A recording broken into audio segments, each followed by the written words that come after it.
Welcome to Reality Bites, a podcast where we dig into the unfiltered truths of what it really takes to run a franchise business. I'm your host, Kat Hargraves. Today I'm joined by Adam, who is owner of Seal-A-Fridge Gippsland. How are you going, Adam? I'm good, thanks, Kat. Fantastic. So today we're having a chat about all sorts of day-to-day wins, challenges, how you run the business on a daily, what motivates you, what stresses you, all the nitty-gritty. Feel free to share with us. I guess so. Firstly, how did you get into the business? We were actually contacted by the head of the franchise, Anya. Yep.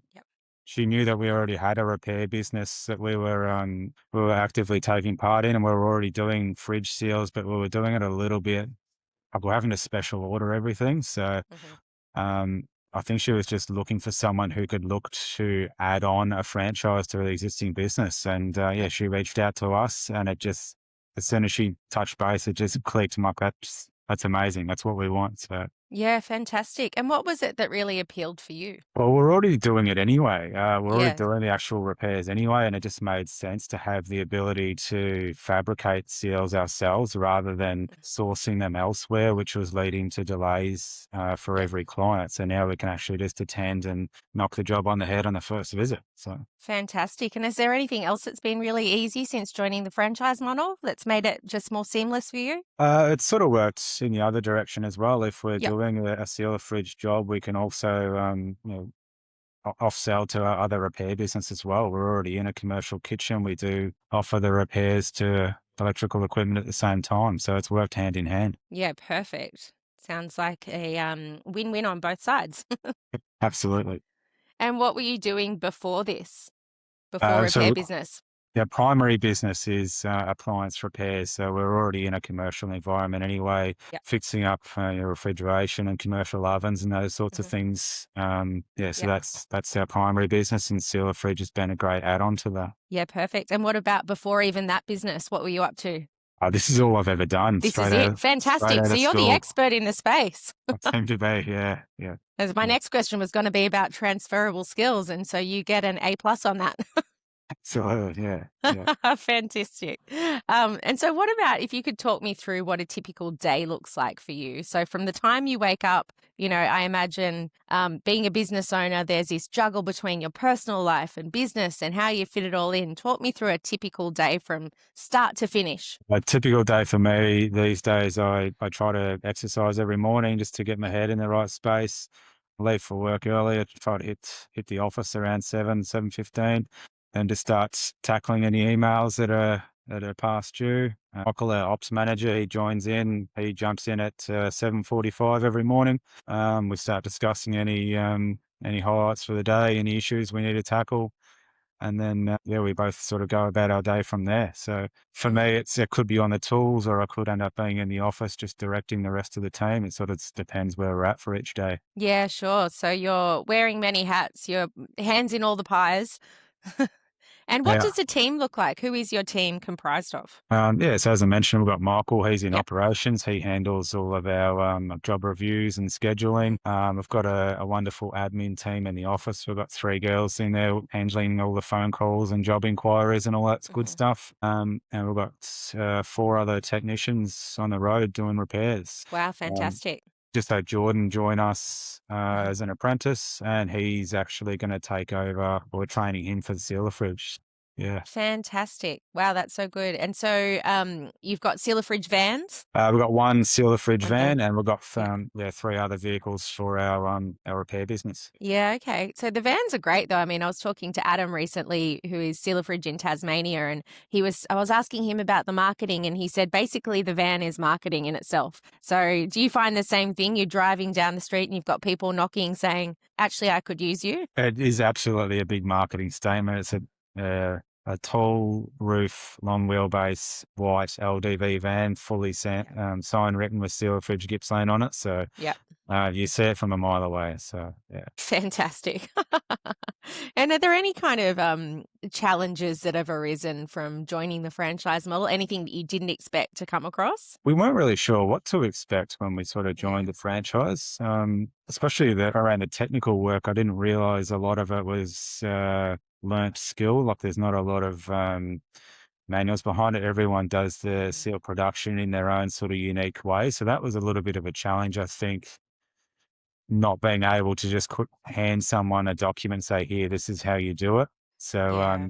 having that transferable sort of learning skill from person to person Mm. was a little bit challenging to start with, but I think myself and Jordan are finding our feet with it now. So Yep.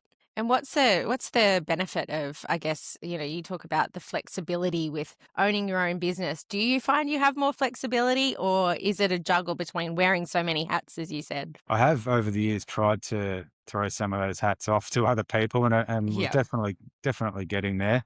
Yep. Although being the business owner, you're always motivated, always doing something. So Uh-huh. yeah, I do have the flexibility to have school holidays with the kids. So that's a major Great. win. That's a major Yep. win for How sure. many kids do you have? We've got 4 altogether. Yeah. 4. Wow, I have 3 and I have my hands full. So hats off to you and running a business. Yes. Yeah. But it's fantastic, I guess, to be able to have that flexibility for them, especially when they're young. Are they primary school kind of? We've got a spread, so we've got some in Yep. secondary, some in primary, and I Yep. sort of juggle a few drop-offs and pickups every week as well, so I sort of get to see him for that as well. That's fantastic to have that flexibility. And what about how do you switch off? I mean, do you find it really hard to, when you get home, obviously it's a chaotic household with kids, there's homework, there's dinner, there's all the things, and then something pops up for work. Like, can you switch off, or are you always kind of mind on the game as well? This year, I've become much better at being able to switch off, and I think Yep. having the right people around me at work, in the right seats has really helped. I can go away knowing that someone else has got this. They can pick Yeah. up the slack. Yeah. Hmm. Yeah, fantastic. It pays to have good people. And how do you find these people? What's your kind of employment strategy for finding somebody you trust, and how do you then recruit them and get them on board? We've got a whole system behind recruitment.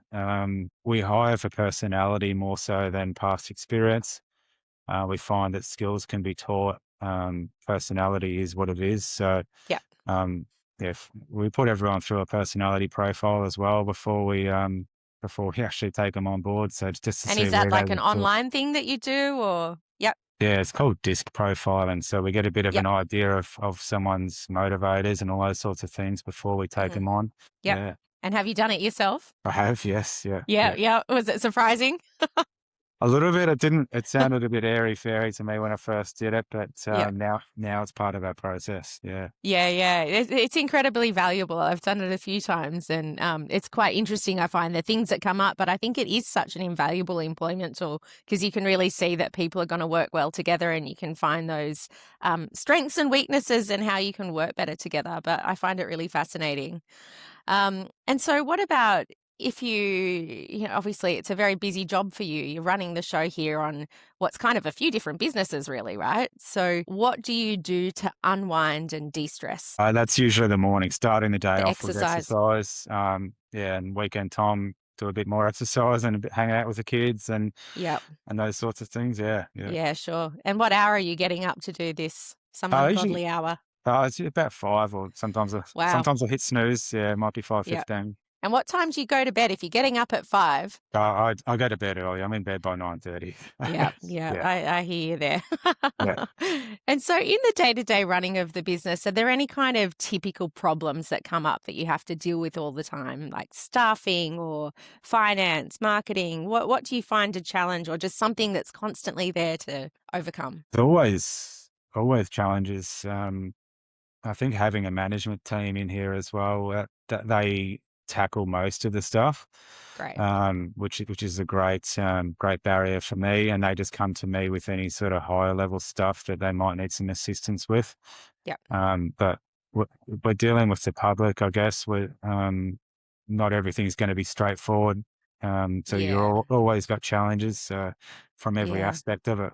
Yeah. Absolutely. And I guess you're dealing with both commercial and residential clients. Yeah, definitely got both types, Yep. different expectations across both Hmm. fields. Yeah, so keeping up customer communication we've found to be, one of the main benefactors to keep people happy is just keep them up Hmm. to date with what's going on. Yep. Yep. Absolutely. And how are you finding new customers? We're using Facebook a little Yep. bit for social media marketing. Uh-huh. With Seal-A-Fridge, head office has got a great Google Google Ads campaign set up for that. Hmm. Word of mouth is hands down our strongest suit though. That is Yeah. absolutely where we get most of our leads through. Yeah, Yeah, absolutely. Yeah, you do a good job. People talk about it. yeah, And referrals. Yeah. yeah, absolutely. And so, I mean, I think people sort of glamorize owning your own business a fair bit.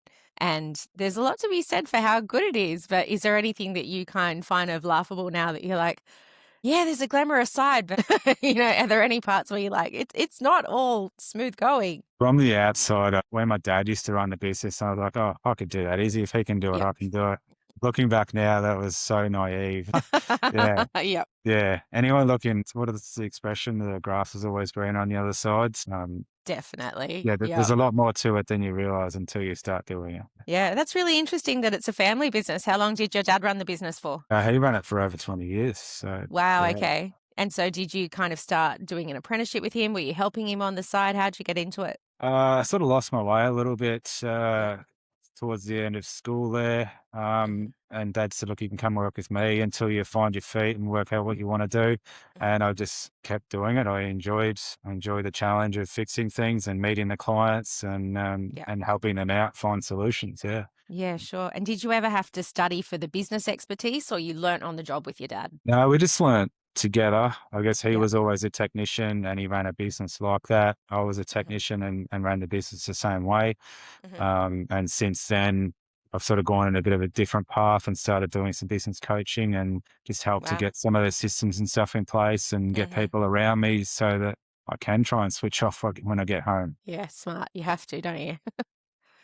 And talking about systems, is there anything that you just could not live without? Like, is there a system or a process or an app that you use that you'd be lost without running this business? Yeah, we've gone with a company called Systemology. They're a Melbourne crew, and we're Uh-huh. using their software called System Hub. So that's our house of all of our systems. So if we need to know how to do something, we've got everything documented in there.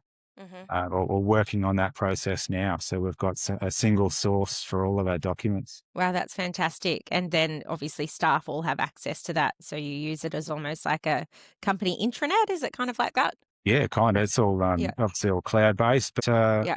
yeah, that's our project for the next sort of 12 months is get everything up and running in there. Yeah. Yeah, amazing. And so managing other people brings its own set of challenges, but also really rewarding and positive.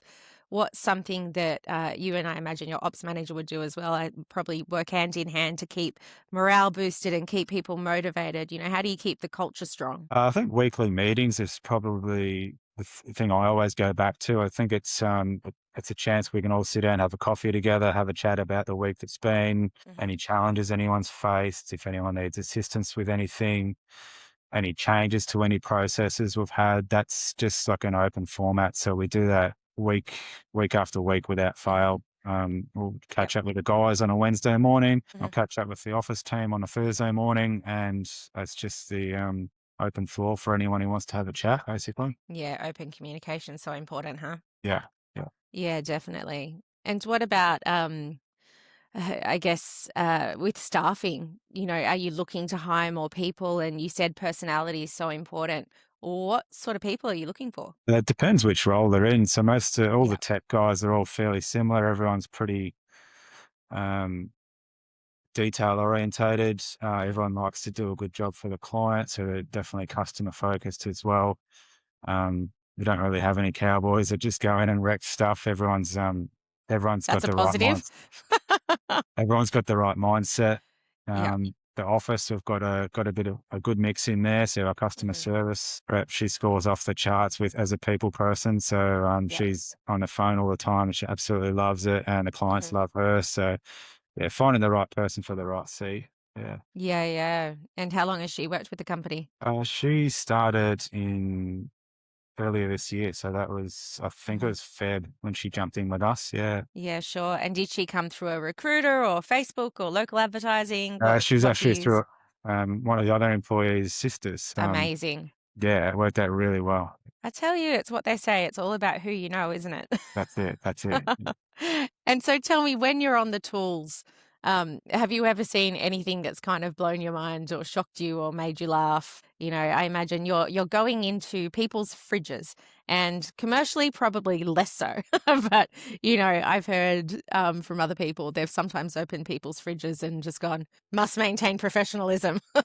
Yeah, especially if you have to empty the fridge out to do what you need to do. There's a Oh, lot of jars and stuff in there that you don't actually want to know what the liquid is that's sloshing around in it. So no. um, you just go in there with a focus to do what you've got to do and not look around too much. Yeah, that's right. That's it. Maintain professional focus. So you're not looking to the left or the right. So just do what you've got to do and keep that client happy. Yeah, definitely. And have you ever had, I guess clients who have been unhappy with something, you've had to troubleshoot it?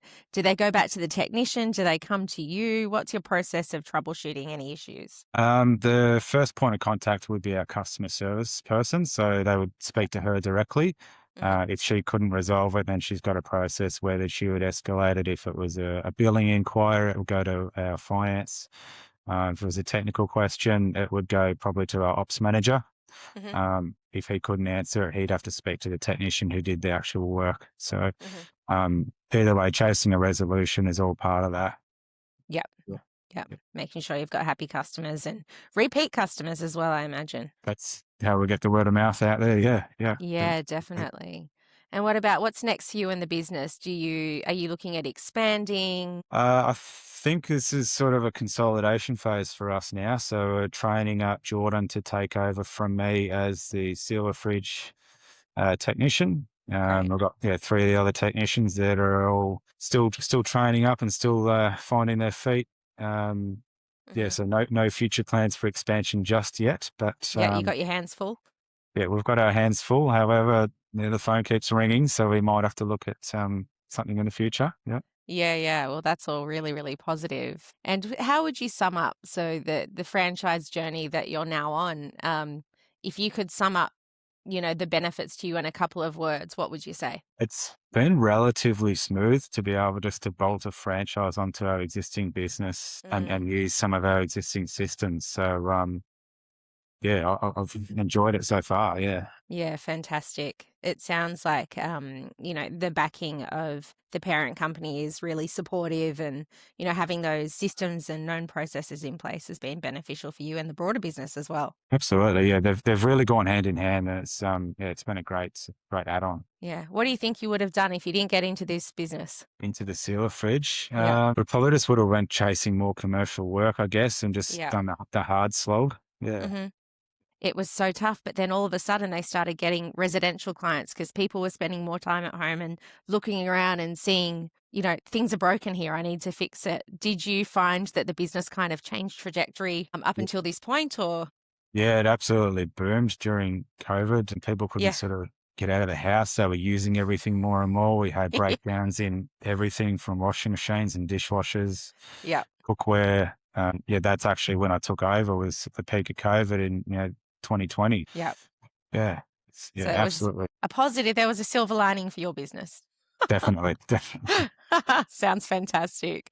Well, look, I think we can wrap it up there. Thank you so, so much for your time, Adam. I really appreciate you sharing all your daily ins and outs. It sounds like you've got a brilliant business model there, very happy staff, happy clients. And I wish you all the best for everything going forward. Thanks for your time today, Kat. Yeah, no worries. Okay, everyone. So that's a wrap for today's episode of Reality Bites. Thanks again to Adam for sharing everything with us. We look forward to chatting to you again, hopefully at some point in the future, and seeing how the business is going.